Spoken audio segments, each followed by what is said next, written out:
Nas últimas semanas, surgiram por aí boatos dizendo que Israel havia descoberto a vacina para o novo coronavírus. E é possível que você também tenha se deparado com mensagens que diziam, por exemplo, que a Finlândia estaria prestes a tornar o cristianismo ilegal, ou ainda que o Papa Francisco havia cancelado a Bíblia e proposto criar um novo livro. Mesmo se hoje não fosse 1º de abril, dia da mentira, você deveria, é claro, desconfiar dessas manchetes. Todos esses supostos fatos que a gente citou como exemplo aí na abertura do podcast foram verificados e desmentidos por sites e serviços de checagem de informações no Brasil. Por isso, nós decidimos aproveitar essa data para falar de um problema que tem ganhado força e se propagado cada vez mais no meio religioso, as chamadas fake news. Então a gente convida você a ligar o desconfiômetro e nos acompanhar nesse episódio, que será apresentado por mim, Márcio Tonetti, e pelo pastor e jornalista Wendel Lima. Então, Tonetti, podemos dizer que fake news é um fenômeno da última década. Ele é resultado da expansão da internet e da forte adesão às mídias sociais. Com essa avalanche de textos, imagens, vídeos e áudios que passaram a circular pela rede, vieram também os conteúdos desinformativos. E isso se mostrou de maneira muito marcante em contextos como o do chamado Brexit e a guerra de narrativas que se criou em torno da saída do Reino Unido da União Europeia, lá em 2016. Pois é, Wendel, de lá para cá, as fake news têm marcado e atrapalhado processos eleitorais como o dos Estados Unidos em 2016 e no Brasil em 2018. Informações disseminadas especialmente pelas mídias sociais mancharam a reputação de figuras públicas e promoveram linchamentos virtuais. Por conta disso, em 2019, foi criada no Congresso Brasileiro uma CPMI, ou seja, uma Comissão Parlamentar Mista de Inquérito, batizada de CPI das Fake News, que até hoje investiga ataques cibernéticos que atentaram contra a democracia e o debate público. E Tonetti, se isso tem marcado a política nacional, o cenário religioso também não fica de fora desse fenômeno. E aí vale a pena a gente resgatar a reportagem publicada pela revista Época em 2018. Com base num levantamento feito pela Universidade Federal de Minas Gerais, o periódico mostrou quais eram os 10 principais portais propagadores de fake news no país. E aí um detalhe, o portal evangélico Gospel Prime foi considerado o campeão da lista. Há uma mídia religiosa no nosso país que, lamentavelmente, está envolvida com a propagação de fake news e de material desinformativo de um modo geral, né? A declaração que a gente acabou de ouvir é da Magali Cunha, jornalista e doutora em Ciências da Comunicação. O que ela pontua nesse outro trecho da entrevista ajuda a explicar por que, além de serviços de checagem de informações que surgiram nos últimos anos, também foi criado um trabalho mais específico de acompanhamento de grupos de WhatsApp de igrejas e monitoramento de sites religiosos, perfis e discursos de influenciadores cristãos. Aos Fatos, Agência Lupa, E-Farsas e por aí vai, que são vários desses grupos que a gente deve acompanhar, porque eles prestam um serviço muito relevante em relação às notícias de um modo geral, um ou outro trazia material, sim, de conteúdo religioso. Mas esses jornalistas não têm a preparação e o conteúdo religioso, cristão, teológico, para dar mais consistência às matérias de checagem que faziam. Então, muitas checagens, sim, apresentavam o que deveria ser atentado pela população, mostravam que era mentira, mostravam que estava faltando, que era enganoso, etc. Mas muitas vezes não tinham um conteúdo mais denso relacionado à prática religiosa que esses veículos de checagem de notícia acabavam não dominando. Uma iniciativa inédita nesse sentido no Brasil é do site Coletivo Bereia. O nome foi inspirado na atitude exemplar de um grupo de judeus do primeiro século que tinha o hábito de verificar se as coisas eram, de fato, como estavam sendo ditas. É isso que relata pelo menos o livro de Atos para nós. E a doutora Magali é quem coordena esse projeto lançado em 31 de outubro de 2019, exatamente o dia da Reforma Protestante.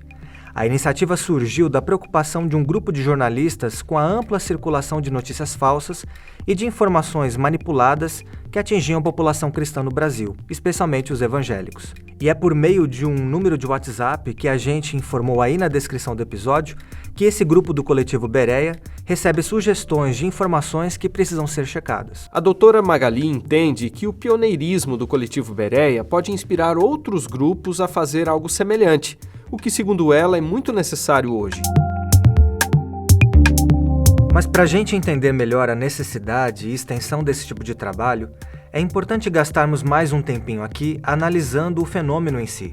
Os especialistas com quem a gente conversou acreditam que as fake news são apenas a ponta do iceberg de um problema mais amplo, que é o fenômeno da desinformação. O que é desinformação? É aquela informação enganadora que é criada, ela é elaborada com o objetivo de ter vantagens e prejudicar o interesse público. Esse conceito, Wendel, é fundamental para a gente pensar esse fenômeno de maneira mais abrangente. Conforme nós acabamos de ouvir aí na fala da doutora Magali, a desinformação inclui não apenas aquilo que é enganoso, mas também conteúdo impreciso ou inconclusivo. E aí a gente pode citar como exemplo o que tem sido publicado sobre medicamentos que seriam efetivos para combater o novo coronavírus, apesar de a comunidade científica ainda não ter comprovado a eficiência dessas drogas no tratamento da Covid-19. Além disso, via de regra, a desinformação também se caracteriza por não apresentar outros pontos de vista. Agora imagine, Tonete, o impacto que isso pode ter na sociedade. Além de gerar paranoia, a desinformação pode impactar a saúde pública e literalmente matar. Patrícia Blanco, por exemplo, que é presidente executiva do Instituto Palavra Aberta, uma entidade que trabalha com a capacitação de professores na área de educação midiática, cita 2 casos nessa direção. Ela lembra que as fake news sobre os riscos de vacinação contribuíram para que doenças antes controladas no Brasil, como sarampo, voltassem a preocupar. Outro caso que ela menciona vem do Irã, um dos países mais afetados pela pandemia do novo coronavírus. Lá, um boato sobre um suposto remédio para a Covid-19 fez com que mais de 40 pessoas morressem depois de tomarem uma mistura adulterada de álcool. Se a desinformação tem consequências tão sérias para a vida das pessoas, a gente também não pode subestimar seu poder destrutivo para a imagem das organizações. Notícias falsas ou desinformação gera problemas para a imagem de qualquer organização. Ainda mais no caso de uma igreja, porque a igreja vive essencialmente da credibilidade, da confiabilidade. Quem falou aí pra gente foi o jornalista Felipe Lemos, que coordena a assessoria de comunicação da sede administrativa da Igreja Adventista para 8 países da América do Sul, incluindo o Brasil. Em um artigo publicado no dia 9 de junho de 2019 no portal oficial da denominação aqui no país, ele argumentou que a desinformação é ruim para as igrejas por pelo menos 4 razões. Primeiro, porque afeta a credibilidade da instituição. Segundo, desperdiça tempo. Terceiro, tira o foco do objetivo principal daquela organização. E quarto, orienta decisões erradas. Pois é, Wendel, mas a pergunta inevitável é: por que ainda assim tanta gente dissemina esse tipo de conteúdo? Um fator a se considerar, na opinião da Patrícia Blanco, é que as fake news têm a capacidade de seduzir o leitor e gerar engajamento. Ouça aí. A notícia falsa causa sempre uma surpresa. Ele não é algo simples, ela vem com uma tentativa de te surpreender mesmo, de ter um caráter de surpresa, de indignação, que faz com que você tome uma atitude de revolta e de querer passar aquela informação para frente para o maior número de pessoas possível. Mas além desse aspecto da sedução do conteúdo e do fato de que existem pessoas que compartilham a informação falsa mais por ingenuidade do que por razões ideológicas, os estudos também têm levantado novas hipóteses. E quem nos explica isso é a doutora Magali. A psicologia social explica que existe essa realidade, que ainda que se identifique a mentira, não se abre mão dela, né? Porque a mentira, a falsidade acaba sendo coerente com o jeito de algumas pessoas pensarem, de agirem, de estarem no mundo, né? Ou então a mentira, a falsidade traz alguma compensação, algum conforto para as pessoas que esperam esse tipo de conteúdo. Isso na psicologia se chama dissonância cognitiva. Um exemplo interessante nesse sentido vem de um trabalho realizado pelo Grupo de Estudos da Desinformação em Redes Sociais da Unicamp. Recentemente, eles começaram a reunir uma grande quantidade de notícias falsas para criar um banco de dados, classificar essas informações e identificar alguns padrões importantes para combatê-las. E Tonete, numa reportagem publicada no site da própria Unicamp, Leandro Tesler, um dos pesquisadores, mencionou uma constatação muito interessante relacionada às notícias falsas envolvendo uma suposta vacina contra o novo coronavírus. Segundo ele, o grupo percebeu que pessoas com uma visão política mais alinhada à esquerda foram as que mais compartilharam a notícia de que a vacina vinha de Cuba. Já os usuários da rede mais alinhados à direita repassaram a informação de que essa mesma vacina, na verdade, vinha de Israel. O que se percebe com isso, de acordo com os estudiosos, é que ambas as notícias são falsas, mas elas revelam o que as pessoas já acreditam e esperam sobre a solução do problema. Outro fator que também preocupa os pesquisadores da Unicamp são as teorias conspiratórias, agravadas pelo cenário político do país. Abre aspas para o Leandro. Notícias que envolvem teorias da conspiração e planos mirabolantes, para um lado ou para o outro, são muito prejudiciais para o entendimento do tamanho do fenômeno do coronavírus. Fecha aspas. A doutora Magali observa que essa disseminação de falsidades pode ser percebida em diferentes grupos, mas, segundo ela, pesquisas mostram que os mais conservadores parecem ter maior propensão à dissonância cognitiva. A explicação seria que esses grupos apresentam maior resistência para reconhecer as mudanças e transformações sociais que colocam em xeque suas convicções. Por essa razão, eles acabam aceitando e replicando discursos falsos que negam essas novas realidades. A Magali acrescenta ainda que alguns grupos religiosos se diferenciam por buscarem não apenas coerência com suas crenças nesses conteúdos que são espalhados, mas também porque enxergam na propagação dessas informações uma espécie de evangelização. É nesse ponto que entra o papel da conscientização e educação. O que não é, na verdade, uma tarefa simples, nem com resultados imediatos, como avalia o jornalista Felipe Lemos. Combater fake news não é um trabalho pontual. Você não vai lá e decreta, não vai mais ter fake news. Você tem que trabalhar a questão de consciência, a questão educacional. Dentro disso, a igreja criou algumas ações aí, ela promove de vez em quando algumas lives, publica notícias no seu portal oficial, até criou uma landing page, uma página especial, adv.st/fake news, tanto em português quanto em espanhol. Além disso, a igreja procura fortalecer seus canais oficiais, torná-los rápidos e céleres para que eles transmitam as informações oficiais de uma maneira mais dinâmica, para que justamente não fica aquele vácuo onde a fake news se prolifera, porque fake news se prolifera muito com a demora de posicionamentos oficiais. A comunicação bem feita, bem estruturada e rápida é um dos melhores sistemas contra boatos e desinformação. Quem também acredita no jornalismo responsável como antídoto às fake news é Jussi Toivanen, chefe de comunicação do escritório da primeira-ministra da Finlândia, Sanna Marin. Toivanen lidera um programa de combate às notícias falsas que tem sido considerado um modelo mundial. De acordo com um ranking anual divulgado pelo Instituto Open Society da Bulgária, a Finlândia aparece em primeiro lugar entre 35 países europeus quando o critério é educação midiática. E nesse país que parece imune às fake news, a receita de sucesso tem 2 ingredientes. Primeiro, liberdade de imprensa e, segundo, investimento numa educação que ajude os alunos, a partir já das séries iniciais, a interpretar os conteúdos midiáticos. No sistema educacional finlandês, que há anos se destaca também em outros rankings de desempenho, a educação midiática é entendida como uma habilidade cívica, ou seja, algo que precisa ser adquirido a fim de que haja exercício pleno da cidadania. E aí, Wendel, vale a pena a gente resgatar uma entrevista que o Jussi Toivanen, que a gente mencionou há pouco, concedeu à edição de 25 de março da revista Veja. Nessa conversa, ele comparou a mídia aos vasos condutores da democracia. O Toivanen acredita que a estabilidade de uma sociedade democrática está no respeito e fortalecimento de suas instituições. E a gente abre aspas aqui para ele.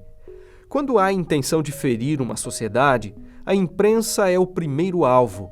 Ela deve ser desacreditada para que uma nova verdade se imponha, ainda que baseada em mentiras. Fecha aspas. E aí, Tonete, o líder finlandês concluiu sua entrevista dizendo que, na Europa, as fake news são compartilhadas mais por idosos e pessoas simpatizantes do discurso de extrema-direita, como os movimentos antimigratórios. Para ele, um dos maiores desafios do futuro será identificar o que é real ou não, pois as chamadas deepfakes, ou seja, os conteúdos que envolvem manipulação de imagem, voz e expressões faciais de pessoas reais, serão produzidas com tecnologia cada vez mais elaborada. E para resolver esse problema complexo, Tonete, além de preservar a liberdade de imprensa e investir na educação midiática, que é a receita da Finlândia até aqui, será necessário contar com a colaboração de gigantes da tecnologia, como o Facebook e o próprio Google, e também de influenciadores que utilizam essa plataforma para se comunicar com a sua grande audiência. E exatamente por reconhecer a importância desses influenciadores digitais, foi que a jornalista Alana Rizzo, com mais 2 amigos jornalistas, criaram em 2018 o Redes Cordiais.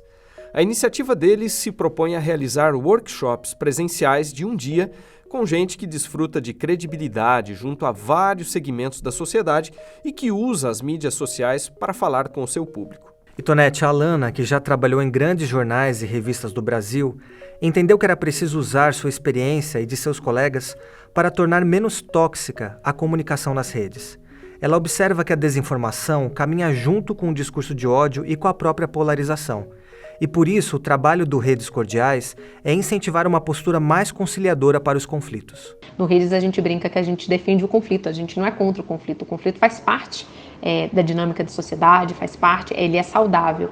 O que não pode é esse conflito de pessoas, a gente defende o conflito de ideias, o debate, né, o diálogo, essa capacidade da gente discutir e discordar, claro.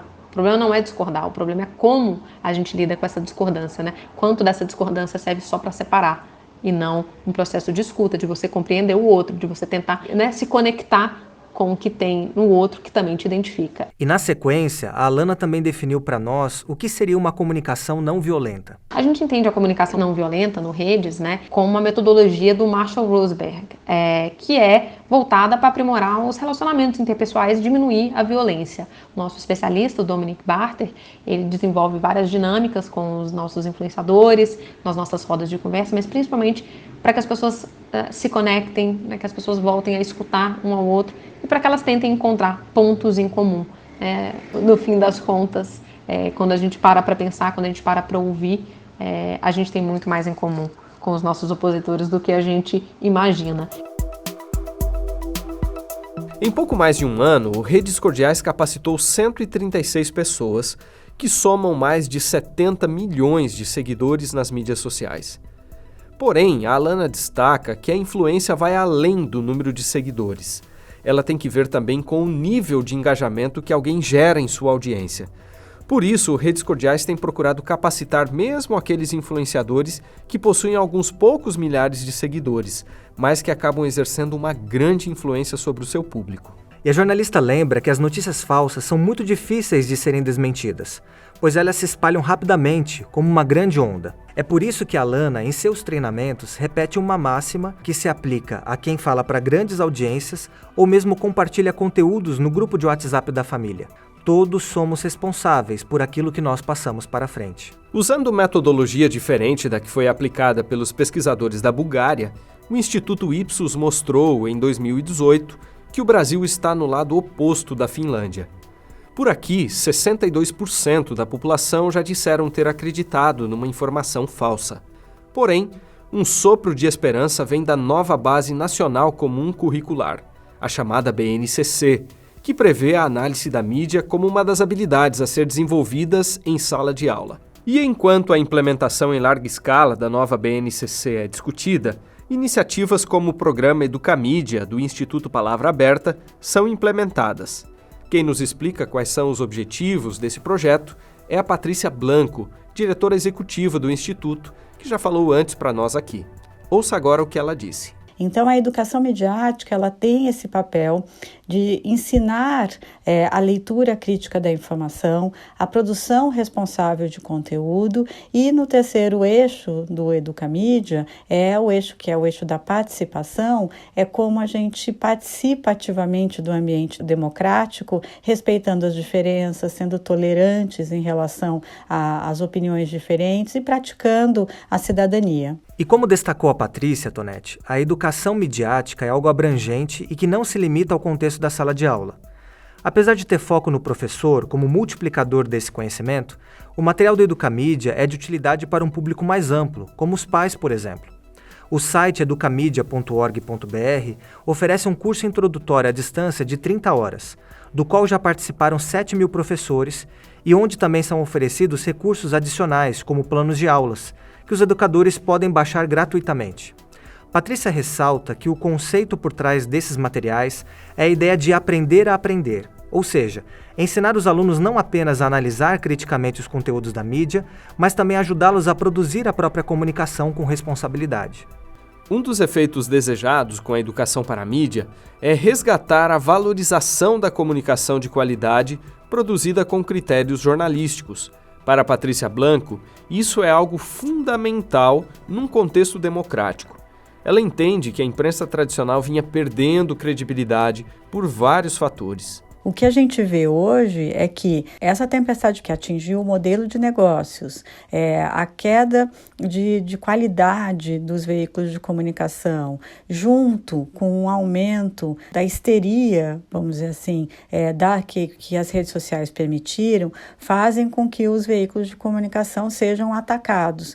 E mais até do que os veículos, os próprios jornalistas. Para Tamires Matos, outra entrevistada do episódio de hoje, a crítica de mídia também tem um papel importante para conter o fenômeno da desinformação. Além de ajudar a formar uma audiência mais esclarecida e atenta, oferece a oportunidade de a própria imprensa avaliar seu papel e zelar por sua credibilidade. Ouça um trecho da entrevista. Não existe notícia ou produto imparcial. E a crítica de mídia ela vai mostrar isso para o leitor ou leitora, e você vai ter os olhos mais abertos e a cabeça mais aberta para consumir esses conteúdos. Ao mesmo tempo, você vai saber filtrar. Olha, isso aqui é bom. Isso aqui me parece uma informação verídica. Ah, não, isso aqui me parece uma informação que está muito enviesada, que daí já é outra coisa. A gente acaba aprendendo a separar tendência de enviesamento forte na crítica de mídia. A tendência, todo veículo midiático tem. O enviesamento forte é quando você quer forçar uma verdade para cima do seu consumidor ou consumidora. Então a crítica de mídia faz todo mundo crescer, inclusive a mídia, que tem que ser considerada responsável pelas suas ações. Tamires é editora-chefe da revista eletrônica Canal da Imprensa, um veículo de prática jornalística dos alunos do NASP, o Centro Universitário Adventista de São Paulo, que se propõe a analisar diversos produtos midiáticos, desde revistas, jornais impressos e telejornais, até séries, filmes e produções ficcionais. Tonetti, e a jornalista acredita que a grande contribuição desse tipo de análise é explicar como esses conteúdos são produzidos e com quais interesses econômicos e ideológicos eles estão alinhados. Lançado em agosto de 2002, o site do Canal da Imprensa disponibiliza suas 181 edições. A revista eletrônica mensal, que já foi até premiada pela Intercom, a mais prestigiada Sociedade Brasileira de Pesquisadores da Comunicação, faz parte também da Rede Nacional de Observatórios de Imprensa na Universidade, a RENOI. Você pode inclusive acessar o último número do Canal da Imprensa, que analisou programas televisivos infantis, nacionais e internacionais, e que foi a edição mais lida da história do site. Agora, Wendel, se antes a crítica de mídia ou a educação para a mídia estavam mais restritas ao ambiente acadêmico nas universidades ou a iniciativas de veículos de comunicação jornalísticos, felizmente hoje esse trabalho começa a partir também de outros setores da sociedade civil. É verdade, Tonetti, mas a doutora Magali Cunha, que nós citamos ao longo aqui de todo o episódio, acredita que o tema ainda precisa ser levado mais a sério no nível da igreja local. Falando especificamente do contexto adventista, o jornalista Felipe Lemos, que assessora a igreja aqui na América do Sul na área de comunicação, menciona que algumas ações já têm sido feitas com o objetivo de promover a conscientização dos membros. Além de fomentar o debate sobre o problema, a Igreja Adventista aqui no Brasil também criou uma página na internet sobre fake news. E a gente informou o link dessa página aí na descrição do episódio. Mas, de vez em quando, ainda surgem boatos como o que se propagou em 2017. Talvez você se lembre aí de ter lido algo sobre o suposto batismo do ator, conhecido popularmente como Zé do Caixão, que faleceu em fevereiro deste ano. A imagem que circulou pelas mídias sociais foi, na verdade, de uma visita que ele fez a um culto numa igreja adventista. Esse caso foi citado em uma reportagem especial que publicamos no espaço RA+. A gente também indicou o endereço da matéria aí na descrição do episódio. E Tonete, já em 2018, a liderança da denominação teve que prestar um esclarecimento sobre uma falsa carta atribuída ao presidente sul-americano da igreja, o pastor Ayrton Killer. A mensagem, que circulou amplamente entre os adventistas, tratava da assinatura de um suposto decreto de imposição da guarda do domingo. Esse tema do decreto dominical, que é bastante peculiar à interpretação profética adventista, está entre os mais recorrentes quando o assunto é fake news no contexto da igreja. Eu considero isso uma fake news cíclica. Ela volta regularmente. Essa fala do Felipe dá uma pista importante para que as pessoas consigam identificar com mais facilidade quando uma mensagem se trata de desinformação. Uma das características desse tipo de conteúdo é que geralmente ele não traz nenhuma data. E Tonete, é o caso do suposto massacre de cristãos na Síria, que reaparece praticamente todo ano e continua sendo compartilhado, motivando assim oração nas igrejas e sendo reutilizado para criar pânico novamente. Outro caso interessante, Wendel, repercutiu no início agora desse ano. Quando a crise do novo coronavírus estava apenas começando lá na China, o médico Drauzio Varella divulgou um vídeo dizendo que a epidemia ainda não era motivo de preocupação no Brasil. Pois é, há alguns dias, esse mesmo vídeo, sem a data da publicação original, foi divulgado de maneira descontextualizada por pessoas contrárias à quarentena de toda a população. É um típico caso, de desinformação em que algo inicialmente verdadeiro foi manipulado para atender a determinados interesses ideológicos. Ainda sobre como identificar esses conteúdos, a doutora Magali acrescenta o seguinte: uma outra coisa que pode ser feita também na identificação é quando o material vem assim: cuidado, é um alarme, espalhem isso rápido, tal veículo de comunicação está proibindo isso, então você pode espalhar. Quando é um conteúdo alarmista, tem grande probabilidade de ser mentira. E geralmente para forçar as pessoas a espalharem aquilo, E para quem quer se prevenir em relação a isso, a Patrícia sugere que, assim como nós passamos a gastar pelo menos 20 segundos para lavar as mãos com mais frequência, a fim de evitar o contágio com o novo coronavírus, que as pessoas daqui para frente passem a gastar pelo menos o mesmo tempo analisando uma informação antes de compartilhar esse conteúdo. E é com essa dica que a gente encerra o episódio de hoje. Com o roteiro de Márcio Tonete e Wendel Lima, edição de áudio de Franklin Moura e direção de jornalismo de Marcos de Benedicto, esse foi o Entenda. A gente fica por aqui e espera que nesse 1º de abril você se proteja não apenas do coronavírus, mas também da pandemia de desinformação.